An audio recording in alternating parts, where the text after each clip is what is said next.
Hola, bienvenidos a la charla que vamos a hacer hoy sobre embarazo y sexualidad. Entonces voy a presentar aquí a mis compañeras para que conozcamos un poquito pues cada ámbito de cada una de ellas. Yo soy Tamara Real, como sabéis, soy la formadora de Indiva, y a continuación tenemos también a Raquel Nieto, que es trabajadora social, está especializada en maltrato infantil y abuso sexual infantil y también es sexóloga en formación. Actualmente está trabajando como trabajadora social sanitaria en el proceso de interrupción voluntaria del embarazo. Tenemos también por aquí a Esther, ¿vale? Psicóloga sanitaria, especializada en psicología afirmativa y en igualdad entre mujeres y hombres, y también sexóloga en formación. Estamos todas aquí haciendo el máster. También podemos hablar de Silvia. Silvia es fisioterapeuta, también especializada en disfunciones de suelo pélvico y que también está cursando el máster en sexología. Y por último, pero no por ello menos importante, tenemos a Pame. Pame es matrona, diplomada en acompañamiento consciente e integral del periodo materno-perinatal y también sexóloga en formación. Entonces, si os parece bien, voy a comenzar después de esta pequeña presentación a preguntaros quizás la pregunta un poquito más general que nos podemos encontrar en la calle, ¿no? Es básicamente si se puede tener sexo durante el embarazo. ¿Quién me responde? ¿Quién se atreve? ¿Quién se atreve? Va, Pame. Vale, Vamos a comenzar. vamos. Venga, va. Claro, el sexo no es algo que se deba sacar del embarazo. Tenemos que recordar que esa mujer que está gestando mantiene su sexualidad como siempre. A lo mejor algunas cosas van disminuyendo, pero tenemos que recordar siempre que esa sigue siendo una mujer sexuada. No podemos obviar esa parte simplemente por el hecho de estar embarazada. Es algo que no podemos sacarlo, no podemos infantilizarlo ni ponerla como una persona sexuada. Ella va a seguir teniendo deseos, va a seguir teniendo fantasías durante el embarazo. Así que la respuesta es sí, esa mujer puede seguir teniendo sexo durante el embarazo a medida que ella vaya queriendo hacerlo. Vale. Claro. O sea, yo pienso Además, lo mismo que Pam, es lo que iba a comentar también, que incluso añadiría lo último que ha dicho, me parece súper importante, que también es hablar de los diferentes tipos de sexo que podría tener esa persona embarazada, ¿no? Igual el tema de sexo con penetración, que es lo que socialmente se ha estipulado, igual eso sí que se puede ver un poco más resentido, sobre todo en algunos trimestres de la gestación, pero lo que es otras prácticas sexuales a nivel de masturbación, sexo oral, etcétera, se pueden mantener y puede mantener ese líbido y ese deseo durante todos los trimestres. Claro, porque entiendo, no sé, es mi percepción, a lo mejor me podéis aquí echar una mano. Este deseo va a fluctuar durante el embarazo. Esta percepción que tenga la mujer del deseo puede cambiar. sí, se ve influida también en gran medida con los miedos que van surgiendo, como decía un poco Silvia, la penetración y si le va a pasar algo a mi bebé y si voy a hacerle daño, ¿no? Al tener ciertas posturas, esas dudas que surgen y también un poco con la parte que comentaba Pame de socialmente, cómo se me va a ver si yo pido mantener unas relaciones eróticas o muestro mi deseo. ¿Vale? Se va a ver como muy castigado por la sociedad, por el entorno que me dice que tengo que centrarme en ser madre, en cuidarme y cuidar del bebé y no puedo seguir desarrollando lo que es mi sexualidad. Vale. Claro, Al de fin y al hecho, cabo, yo creo que lo que influye ahí es que hay que entender que el feto se encuentra protegido, ¿vale? De manera natural, es la propia naturaleza la que le protege. Entonces, es posible llevar a cabo relaciones sexuales de todo tipo, siempre y cuando, pues eso, que no esté indicado que sea un embarazo de riesgo, por ejemplo. Entonces, si es un embarazo normal, sin ninguna complicación, no habría mayor problema en tener relaciones sexuales de ningún tipo. Vale. Bueno, me quedo más tranquila también sabiendo esto. la verdad es que no sé si qué piensan ustedes respecto a esto, pero yo personalmente siento que cuando una mujer le dice al mundo que está embarazada, inmediatamente es como que entrara a una especie de sexta, donde le dicen qué hacer, qué comer, cómo actuar, cómo vestir, y en el fondo es como que el yugo de los estereotipos sociales y de los roles que tiene una mujer dentro de la sociedad, es como está embarazada y va, la aplasta y vale, este es tu rol ahora, tú dejas de ser mujer, te estás convirtiendo en madre y tienes que dejar de lado todo lo que hacías. Vamos, que siento que es algo súper fuerte y es algo que igual pone un poco en disputa a la mujer que quiere ser madre, pero que tampoco quiere dejar su vida de lado. O sea, ella perfectamente puede seguir trabajando, puede seguir compartiendo socialmente, puede seguir teniendo relaciones eróticas y manifestar su erótica como ella mejor lo desea hacer. No sé si ustedes piensan similar a mí, pero creo que es fuerte.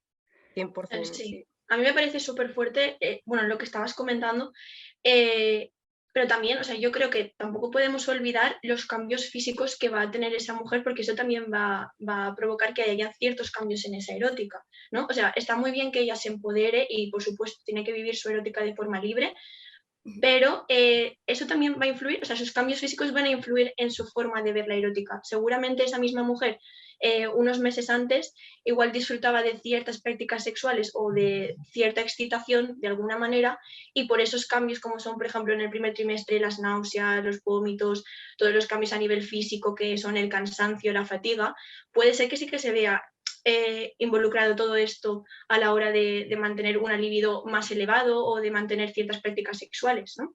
Y hay otra parte también de cómo se ve ella misma físicamente, los cambios, cómo afectan a mi pareja, me ve deseable, yo me siento como alguien deseable, ¿no? Con todos estos cambios, porque es un periodo de adaptación de verme diferente y entender por qué está sucediendo todo esto y que yo sigo siendo la misma persona, ¿no? La mujer sigue siendo la misma mujer con el bebé dentro y con todos los cambios que se van dando en su cuerpo, pero claro, eso crea muchos miedos, inseguridades y ansiedades, que eso nos dificulta que haya un deseo que vaya creciendo, sino que se ve todo como más paralizado por esas sensaciones más ansiógenas de qué está pasando, no estoy nerviosa, agobiada, no sé si estoy haciendo las cosas bien, y entonces desciende toda esa parte del deseo. Claro, además que no es solo tampoco una percepción social, sino que también está estudiado que es así efectivamente. Claro, en general durante el primer trimestre, como además está la clásica sintomatología que nos comentaban, el tema, o sea, si voy a tener náuseas, si voy a tener vómito, si además tengo un miedo arraigado que pienso que a lo mejor la relación sexual va a interferir con mi embarazo, quizás hasta me podría provocar un aborto, claramente voy a estar asustada, voy a estar con miedo y eso, si lo llevamos como científicamente hablando, vamos a activar nuestro sistema simpático y va a haber liberación de adrenalina, vamos a tener cortisol dando vuelta y eso va a impedir totalmente el deseo. Entonces creo que por eso también el deseo en el primer trimestre tiende a disminuir un poco, quizás por este tipo de factores. Y luego también el tema de las FIB. Ay, perdón, Raquel, ahora te... El tema de las FIB cuando es una fecundación in vitro, o sea, yo por lo que he visto en consulta es que existe también mucha diferencia cuando la persona se queda embarazada de forma natural, mediante sexo con penetración y mediante el tema de las fecundaciones in vitro. Cuando hay una fecundación in vitro suelen ser parejas o suelen ser madres solteras que han intentado quedarse embarazadas durante bastante tiempo y que no lo han conseguido. Y entonces, en el momento en el que lo consiguen mediante una FIB, es como que el rol de mujer que estabais comentando anteriormente se va por completo y ahora soy una madre protectora que ante todo lo que quiero es que este embarazo salga adelante, ¿no? Y entonces ahí también, por supuesto, el tema de la libido, de la erótica se ve muy, muy, muy sesgado, ya prácticamente nulo. Perdón, Raquel, cuéntanos. No te preocupes. O sea, de hecho me parece muy interesante lo que has comentado. Yo creo que al final el primer trimestre lo que lo hace tan complicado es un momento de cambio en el que tienes que asumir lo que te viene por delante, ¿vale? Porque al final va a cambiar tu vida radicalmente en el sentido de que vais a ser una persona más en tu familia, o si eres madre soltera, pues perfectamente, pero una persona más.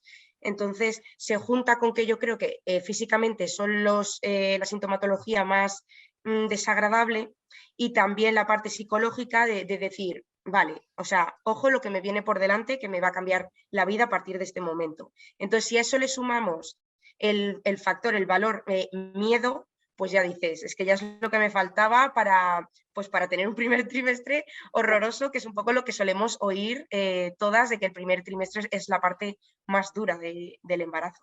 Claro, porque aquí se enchegan como todas las alarmas, ¿no? De repente, por un Claro. poquito de factores. Yo creo que también eso va porque falta también un poco de educación. Educación tanto desde el área médica como desde la parte de la sexología. De pronto, si está embarazada, que está en el primer trimestre, supiera exactamente qué es lo que le va a pasar, qué es lo que va a sentir, y de pronto pudiera tener un acompañamiento sexológico donde quizás se pudieran buscar otros tipos de erótica, que ella puede manifestar su deseo desde muchos puntos, quizás no habrían estas disminuciones ni estos miedos. Entonces creo que la educación es importantísima. Además que las embarazadas lo valoran mucho también. Porque Creo que actualmente, eso falta. déjame que te haga una pregunta, Pame. Actualmente, más o menos, ¿qué tipo de acompañamiento puede tener una embarazada, pues eso, durante el periodo de gestación, ¿no? O sea, cuando está embarazada va a la clínica, normalmente, aparte de toda la parte física, ¿no? Que se controla para que todo funcione bien, ¿hay algún tipo de acompañamiento? Claro, en los centros de atención primaria tienen los controles prenatales que en general se hacen por matrona. En general las matronas tendemos a educar lo más que podemos. El problema y el pero que veo son los tiempos. Son los tiempos que son súper acotados en general. Las pacientes gestantes están 20 minutos con uno. Entonces en 20 minutos no es mucho tampoco lo que puedes indagar y tampoco es mucho el lazo que creas con esa mujer. De pronto, si la has visto antes, por ejemplo, en charlas como preconcepcionales, cuando ella está, vale, quiero quedar embarazada, cuéntame qué hago, de pronto desde ahí se pueden ir creando un poquito de lazos, pero en términos generales es una consulta muy corta, muy, muy, muy corta. Ahora, también existen talleres, hay talleres prenatales donde se tratan distintas temáticas, en general en el primer trimestre se trata esto, que eventualmente va a haber una disminución del deseo, bueno, lo mismo que conversábamos, y se trata de enfocar y reencauzar que la mujer no pierda su sexualidad. Si al final la sexualidad es como nos vivimos y esa mujer no se va a dejar de vivir por estar embarazada. Claro, Claro, es y más que por hacer otro lado, es dar- aparte yo me encuentro en consulta que vienen mujeres embarazadas por temas de ansiedad, alteraciones del estado de ánimo, que en cierto modo pues es comprensible por todos estos cambios y alteraciones a nivel fisiológico y del entorno que se están dando. Y claro, la consulta psicológica a nivel privado es donde tú tienes que darles también un poco de orientación de por qué se están dando todas estas cosas, de dónde les viene la ansiedad y ayudarlas. Y por eso la parte importante de la sexología y de educar para normalizar ciertas cosas, que no suenen todas las alarmas e incluso darles un apoyo para que puedan desarrollar herramientas y aprendizajes y saber dónde preguntar y a dónde ir para que durante todo el periodo de embarazo y justo después del parto puedan pedir ayuda, preguntar dudas y lo que sea necesario. Entonces, a veces cuando van a terapia psicológica es cuando también empiezan a surgir esas dudas porque la ansiedad viene de ahí. Entonces, bueno, la importancia que decías, Pame, de la educación es fundamental para todos los niveles, claro. Estoy de acuerdo.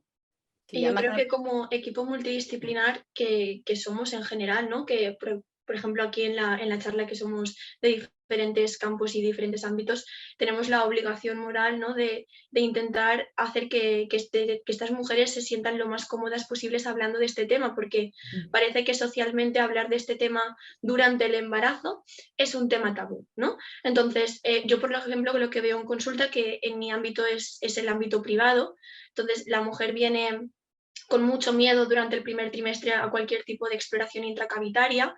Es cuando se decide hablar contigo sobre este tema, yo intento siempre ser muy sutil a la hora de preguntar, porque entiendo que muchas de ellas no se sienten preparadas o no quieren hablarlo, por lo que la sociedad les ha impuesto de mujer embarazada es igual a madre, olvídate de todo lo que no tenga que ver con esto.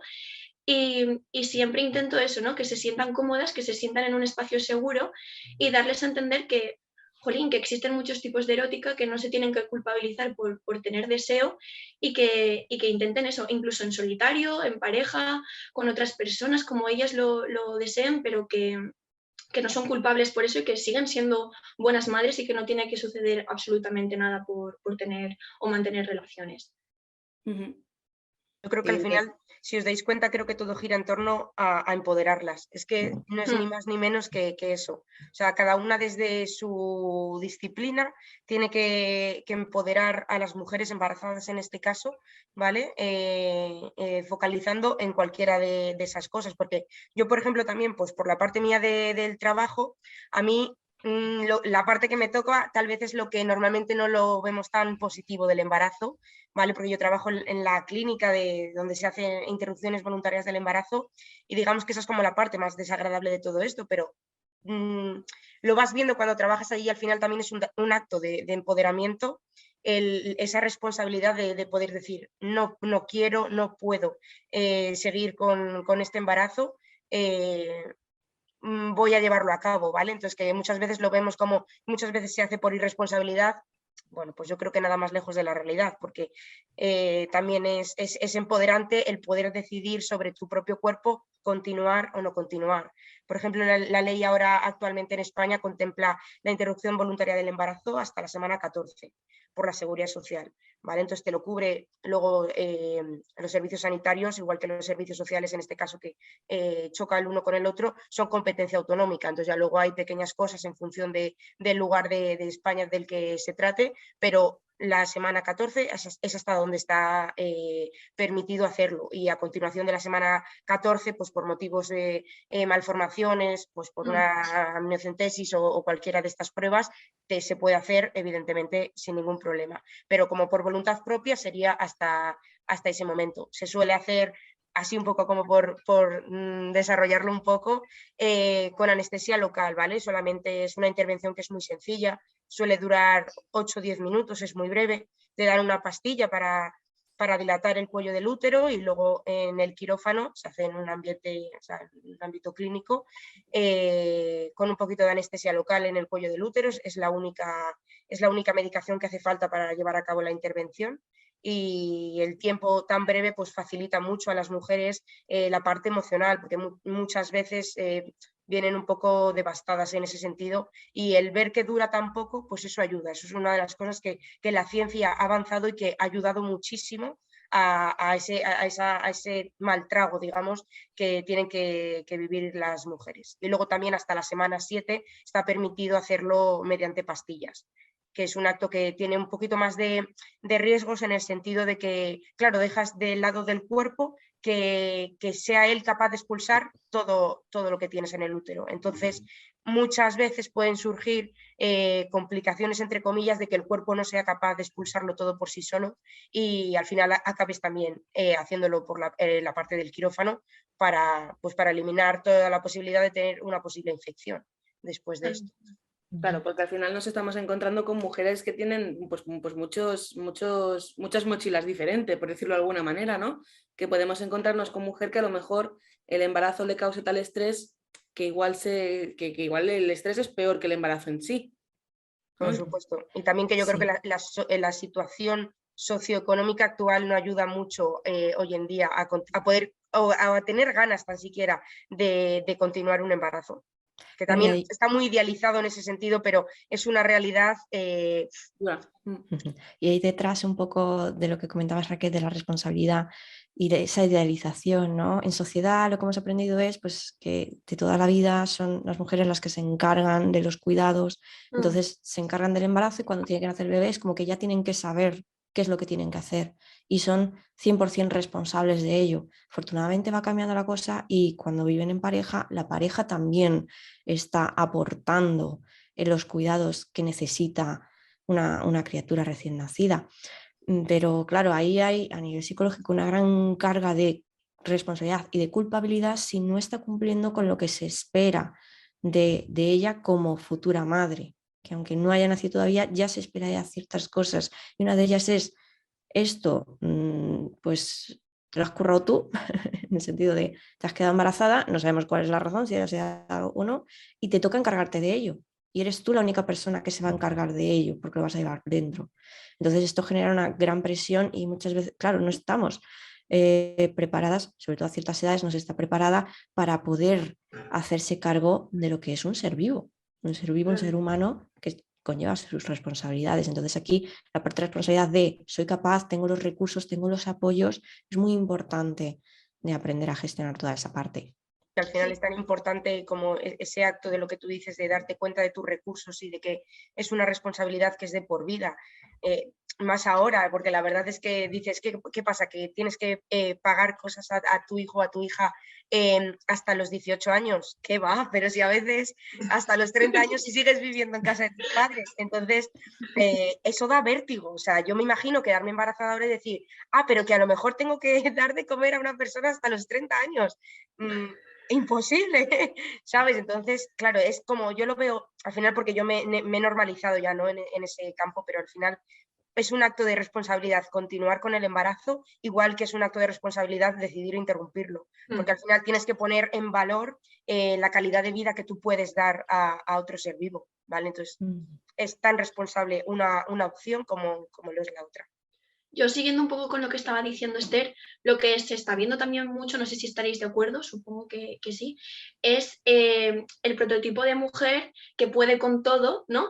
Me he quedado embarazada, doy a luz, estoy con la baja maternal, en esa baja maternal tengo que cuidarme a mí misma y cuidar a mi bebé, porque yo soy la responsable después de haber dado a luz y de estar en esta baja encima. Pero es que, claro, luego está la vuelta al trabajo, ¿no? El incorporarse otra vez, tengo que seguir manteniendo mi trabajo, ser la mujer empoderada, fuerte, que está trabajando y que además destaca dentro de su puesto de trabajo, luego llegar a casa a mantener todas las tareas del hogar correctamente y además hacerme cargo de la nueva criatura, ¿no? Que eso también pues es agotador, ¿no? Y eso también puede afectar en lo que estábamos hablando desde el principio, en la libido, en la erótica, a nivel sexológico, pues muchísimo. No sé qué opinaréis también vosotras. ¿No? Con ese supuesto de mujer de que tiene que ser superwoman, a acabar súper cansadísima, fatigada y con cero ganas de nada. Y eso afecta a la relación de pareja, porque, claro, al final del embarazo tú ya estás muy agotada, tienes que pensar en toda esa parte de, bueno, pues la baja, no sé qué, da salud y en cuanto es posible te envían a casa, estés como estés, o sea, a menos que estés muy mal, te envían a casa y ahí ¿quién te cuida? Porque al principio es hasta que te adaptas y entiendes cómo funciona tu cuerpo, te cuesta, necesitas ciertos apoyos y ciertas ayudas y con la idea de tengo que ser yo y además como mujer moderna, empoderada, más aún tengo que ser totalmente independiente. Y esto me encuentro en consulta el problema de tienes apoyos, utilízalos porque no sabes cuándo te van a hacer falta, cuándo te pueden beneficiar y no son solo para ti, son también para tu bebé, ¿no? O sea, aquí es como ya entra otra persona más en la ecuación a la que hay que atender y de la que los demás también quieren cuidar. Entonces, todo es... Yo os voy a lanzar una pregunta, bueno, una que igual son dos, pero por un lado, el papel de la pareja, bueno, del padre o si son dos mamás, pues el papel de la pareja, imagino que es como muy importante a la hora de hacer este soporte en ese momento, pero tampoco sé si durante el embarazo, esa es la segunda pregunta un poco más linkada, si esta percepción que tienen de la mujer embarazada también les afecta a ellos, a su líbido, imagino que se puede ver influenciado, ¿no? Sí, o sea, se ve influenciado, pero más que nada como a los hechos, por así decirlo. Porque, a ver, socialmente la embarazada no se ve como una mujer sexuada, pero para su pareja lo sigue siendo. La pareja sigue teniendo atracción sexual hacia ella. De hecho, hay un estudio reciente que se hizo más o menos como con 1000 parejas de mujeres embarazadas y decían que para ellos la satisfacción sexual se había mantenido durante todo el embarazo, a pesar de que en el tercer trimestre la cantidad bueno, ellos hablaban de relaciones sexuales, como lo dijimos anteriormente, dirigida netamente a la penetración. Vale. Decían que había disminuido cerca del 80% en comparación a antes del embarazo. Pero a pesar de tener menos relaciones sexuales penetrativas, llamémosle así, la satisfacción sexual en esos encuentros seguía siendo el mismo que antes. porque además el estudio evaluó otras cosas aparte del encuentro erótico. Evaluó la calidad de la comunicación de la pareja, el nivel de acompañamiento, y eso es determinante también para ellos. A ver, que un embarazo no involucra solamente a la mujer que está gestando, sino también a su persona significativa, a la persona que tiene al lado, a la pareja. Entonces, hay que considerarlos como un todo, como un global. Son tres. La mujer gestante, el fetito que todavía está dentro y la pareja. Entonces, sí, disminuye un poco, porque disminuyen las relaciones eróticas, pero la satisfacción en general tiende a mantenerse cuando una pareja está bien, con una buena comunicación y avanzan, Vale, avanzan, a pesar de haber cositas, obviamente, pero se logra. ok. Sí, cuando se ve más afectado puede ser cuando nace el bebé y entonces tenemos al bebé en la habitación matrimonial. Entonces, claro, no puedes hacer ruido para no despertar al bebé, que se va a despertar con un suspiro, con que te muevas. Entonces, ahí es cuando ya se empieza a ver afectada mucho más la relación de pareja, porque ya no podemos interactuar de la misma forma y estamos ambas partes muy agotadas. Y entonces es mucho más difícil que ahí pueda generarse deseos, y lo que tenemos es pañales por todos lados, la ropa del bebé, los juguetes y sobre todo dentro del dormitorio, ¿no? Y si eso se alarga mucho tiempo, pues eso que vamos sumando, porque llega un momento en que el bebé tiene que ir a su propia habitación y depende un poco de la cultura del país, pues va cambiando, ¿no? Pero llega un momento en que antes de iniciar la etapa escolar necesita su propio espacio, porque los progenitores también necesitan su propio espacio. Las madres, la madre y el padre o la propia madre en individual, pues necesita tener su espacio de intimidad en el que pueda desenvolver toda su expresividad erótica en ese sentido. Yo no sé qué piensan ustedes de, como respecto a las expresiones de la erótica que no son normativas y que salen un poco del patrón de conducta establecido por la sociedad.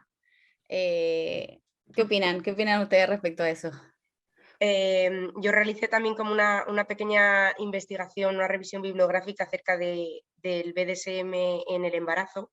¿Ya? Para contextualizar un poquillo, las relaciones BDSM hacen referencia pues, a distintos tipos de prácticas que se salen un poco, como bien me preguntabas, Pame, de lo considerado sexo convencional, ¿vale? Que hacen un poco referencia pues, a relaciones sexuales mediante reglas, adiestramiento, cambio de roles opuestos, pues ¿cómo decirlo? Pues Dominación, mediante sumisión. efectivamente amo, esclavo, ese tipo de roles, ¿vale? Entonces también se puede restringir el movimiento mediante cuerdas, mediante ataduras, mediante esposas, etcétera. Entonces, pues hace un poco referencia a todo este tipo de cosas, jugar un poco con el dolor, pero siempre de una manera súper consensuada y sabiendo que se puede parar en todo momento. Entonces, empieza a ser cada vez más interesante el interesarnos, descubrir que se puede realizar durante el embarazo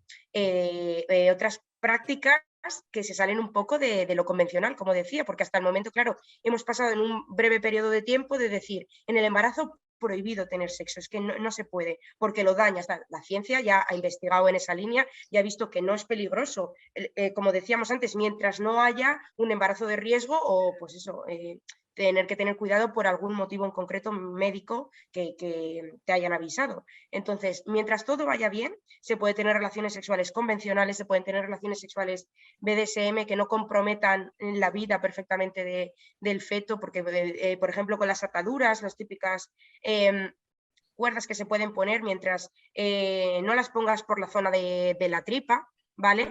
No hay ningún problema. O sea, es un poco como echar la imaginación en realidad y reorientarlos. Y si antes de tener el embarazo tú ya tenías ese tipo de prácticas, hay que intentar readaptarlas a este momento. Entonces, ahí yo creo que tenemos un papel fundamental muy interesante las sexólogas en ese momento de poder guiar, de decir, ¿qué tipo de relaciones sexuales teníais antes? ¿Cuáles os apetece tener ahora? ¿Os apetece innovar de alguna manera? Porque muchas veces existe el fetiche también de tener relaciones sexuales con una mujer embarazada. Entonces, pues eso no te ha surgido antes, claro, eso te ha surgido en el momento que hay una madre gestante. Entonces, que se puede seguir el deseo y las relaciones eróticas en una misma línea, puede cambiar, se puede dar pie a cualquier cosa, mientras se haga con un poco pues, de imaginación, de respeto, etcétera, mientras sea lo que esas personas lo desean, por nuestra parte, desde luego, todo es válido.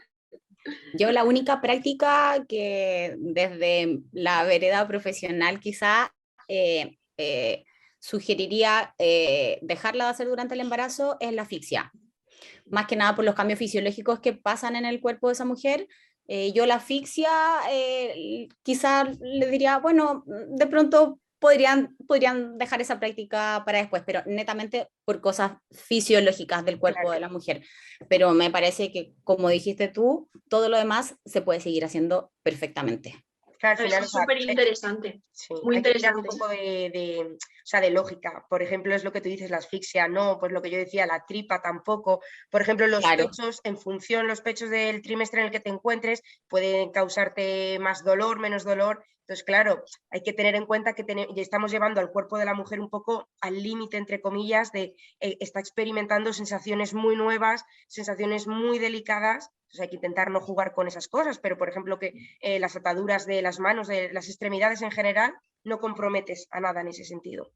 Nada, nada, totalmente de acuerdo. Y luego, Pame, con lo que estabas comentando antes de que en el tercer trimestre también se ve como disminuida esa libido, también por el tamaño del útero, por todos los cambios que está teniendo esa mujer, por el miedo que estábamos comentando. Aquí voy a tirar un poco de piedras al campo de la sanidad, ¿no?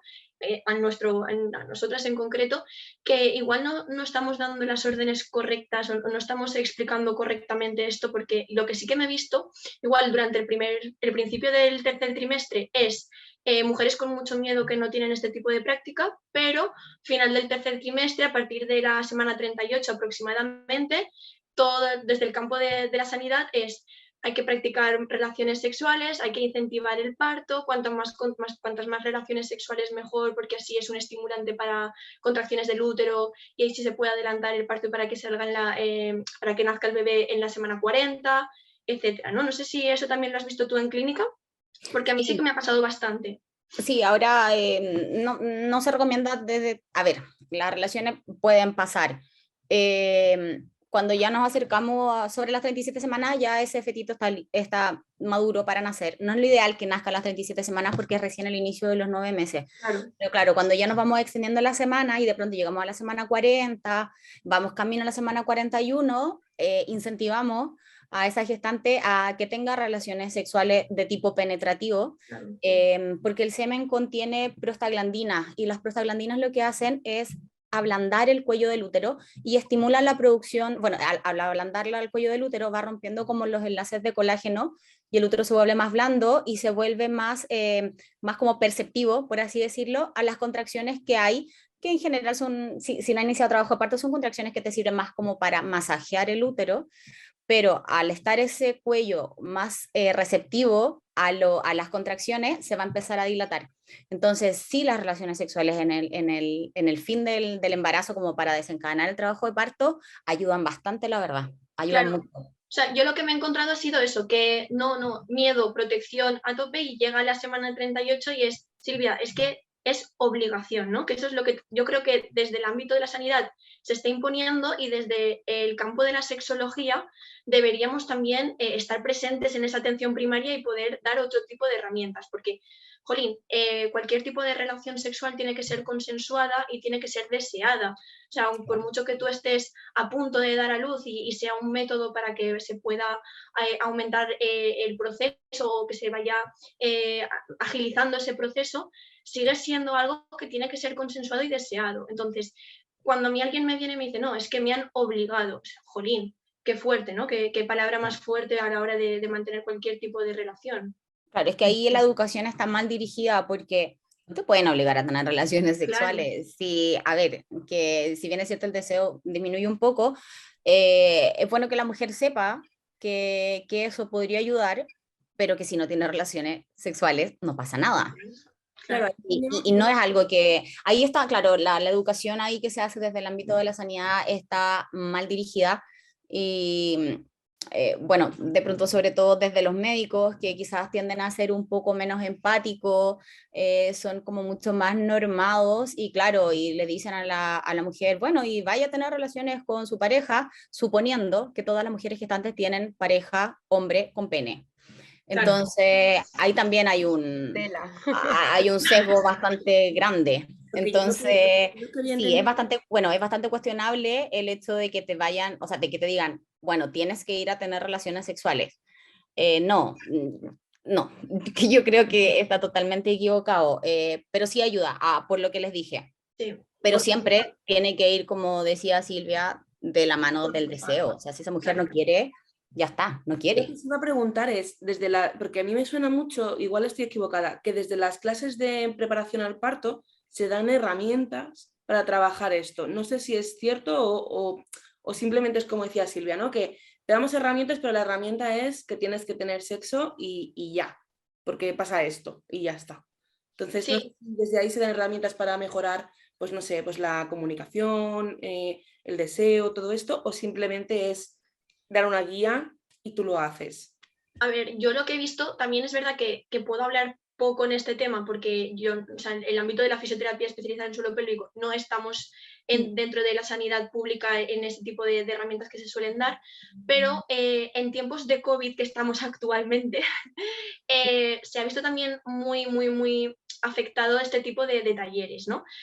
Por lo menos aquí en Valencia no se están haciendo de forma presencial, no sé en el resto de España, pero es como que se paró el mundo y entonces los talleres de preparación al parto no se estaban haciendo de forma presencial y por lo tanto las mujeres se sentían muchas veces poco respaldadas, ¿no? Que siempre está ahí el papel de la matrona que intenta ayudar al máximo, pero venían muchas veces a fisioterapia de suelo pélvico buscando un poco algunos consejos o algunas ayudas porque no era presencial y por lo tanto les surgían muchísimas dudas y era muy complejo poder tener ese acompañamiento. Y respecto al área de la sexología, por lo que tengo entendido, por lo menos aquí en Valencia, sexólogos en atención primaria no hay y en el acompañamiento de forma pública en las embarazadas tampoco. No sé en el resto de comunidades si podéis ayudar ahí un poquillo, porque yo por lo que tengo aquí entendido es así. No, aquí en Barcelona te puedo decir que más o menos estamos igual que en Valencia. Sí, Sí, y en Madrid pues, pizca más menos, o sea, Sí, yo creo que es no hay, tampoco hay como unas pautas concretas de comunicación de, bueno, como yo le explico todas estas cosas a mi pareja, si mi pareja no puede acudir a acompañarme a esas citas precisamente por situación de COVID o porque trabaje y demás, ¿no? Entonces ahí falta la parte de nuevo, se responsabiliza totalmente a la persona embarazada y la pareja es como que va aprendiendo a cuentagotas y si pone de su voluntad bien y si no pues queda ahí como muy en la responsabilidad de la mujer del hecho de soy yo quien tiene que hacer todo este tipo de cosas y luego más en soledad que en acompañamiento. Pero sí, que falta como mucha información y educación y darlo de una manera muy pautada, muy sencilla, que sea muy comprensible y decir, acude aquí, acude allí a todos los apoyos que existen a nivel público social, que es importante que sigan existiendo para que tengan acceso todas las personas. totalmente. Efectivamente. Yo al final en Castilla y León lo desconozco un poco cómo se está haciendo porque por mi ámbito no pasa eso, pero sí que al final lo veo reflejado en que, por ejemplo, para venir a hacer las IVES a la clínica, por protocolo COVID solamente puede entrar ella. Entonces, volvemos un poco al mismo problema de no responsabilizar a la otra persona de un suceso que ha ocurrido. En un caso, por ejemplo, que suele ser bastante común, de que haya sido por error, que te has quedado embarazada pues, o porque no has tenido el cuidado necesario o simplemente porque ha pasado, aunque no lo deseabas y sí que te estabas protegiendo de ello. Claro, es un momento súper importante para decir que pase la otra persona, ¿sabes? La pareja o la persona con la que has tenido ese encuentro sexual en el que ha ocurrido eso, para responsabilizar un poco a los dos de lo que ha sucedido. Al final es igual que la preparación para el parto. Se lo lleva todo la persona gestante y la otra persona es un cómplice, no sé, no lo tengo muy claro cuál es el rol de esa persona, que también incluso no entiendo por qué esas personas desde ese rol, digo esas personas porque también pueden ser mujeres en el caso que decíamos de dos madres, o sea, dos madres. En ese caso digo, ¿por qué no reivindican desde su parte el decir, oye, es que yo quiero estar en esto? Porque al final, ¿qué más da que sea por el COVID? Si anteriormente era por otra cosa y cuando no, ha sido por otras cosas. Entonces, como que no solamente tiene que ser esa reivindicación de la persona gestante. Yo creo que también falta un poco de eso, de remover un poco las cadenas que tienes, ¿no? Pero también como la persona acompañante de me apetece, ¿por qué no puedo? Dejadme, ¿sabes? Sí, yo sí creo que eso es súper importante. Igual yo he visto que en los últimos pasos de los años, cada vez le vamos a decir maternidades o paternidades, como quieran, la pareja y el acompañante se está volviendo cada vez de a poco más involucrado. A ver, lamentablemente esto pasa más como en la parte privada, como de talleres privados, talleres de paternidades conscientes, que son padres o acompañantes que quieran estar presentes durante el embarazo, quieren acompañar a esa mujer, en el caso de que sean parejas, quieren seguir teniendo relaciones sexuales. Entonces, desde el área privada se están dando bastante más talleres y de pronto los acompañantes están teniendo un poco más ganas de estar. También un poco por los roles sociales también que en este último tiempo se están un poco removiendo y a lo mejor las masculinidades están cambiando también un poco. Siento que va un poco de la mano con eso. Ahora, lo que yo sí considero es que desde la parte pública, que es donde la mayoría de las mujeres gestantes tienen acceso, estamos al debe con la educación sexual durante el embarazo. Nos enfocamos solamente a los cambios físicos que va a tener, a veces ni siquiera nos preocupamos un poco de los cambios psicológicos también que va a tener esa mujer. Nos preocupamos de que, vale, no sé, tienes que caminar esto, tienes que comer esto, tienes que dejar de fumar, tienes que dejar de beber alcohol, que sí, es así, pero no es lo único importante. Tenemos que ver a esa mujer como un global, tenemos que saber que esa mujer tiene deseo, tiene fantasía y me parece de vital importancia acompañarla en ese proceso de seguir viviendo su sexualidad, de seguir que esa mujer tenga la libertad y las ganas de seguir expresando su erótica de la misma manera o modificarla, pero como lo hacía desde antes. Entonces creo que estamos al debe con la gestante de hoy en ese aspecto y creo que como sexólogas, como futuras sexólogas que vamos a hacer, podemos hacer cambios. Quizás no van a ser cambios tan importantes ni tan globales, pero siento que cada una si aporta su granito de arena, podemos ir mejorando a poco. Bueno, en este caso, en el tema del acompañamiento del embarazo, para que la mujer lo viva como que ella mejor quiera en realidad. Claro. Yo no puedo estar más de acuerdo contigo, Pamela. Yo creo que como frase final de la sesión de hoy, ya has dejado ahí el listón súper alto. Se lo debemos a nuestras embarazadas, en verdad. Sí. Claro que sí. Sí. Pues chicas, se nos ha acabado el tiempo. Muchas gracias por participar en esta charla, ¿vale? Entonces, a la gente que pueda tener dudas, que os pueda enviar alguna cosita, veréis que en la descripción de cada una de las participantes tenéis su propio LinkedIn y aparte también podéis contactar con ellas a través de Instagram, que tienen un grupo que se llama Deslenguando, @deslenguando. Entonces, pues nada, chicas, espero que la gente tenga mucha información, que si tienen dudas que os las hagan llegar y muchas gracias por participar, ¿vale? Muchas gracias. Gracias. Tamara, gracias. Buen día. Un placer. Ya, hasta luego.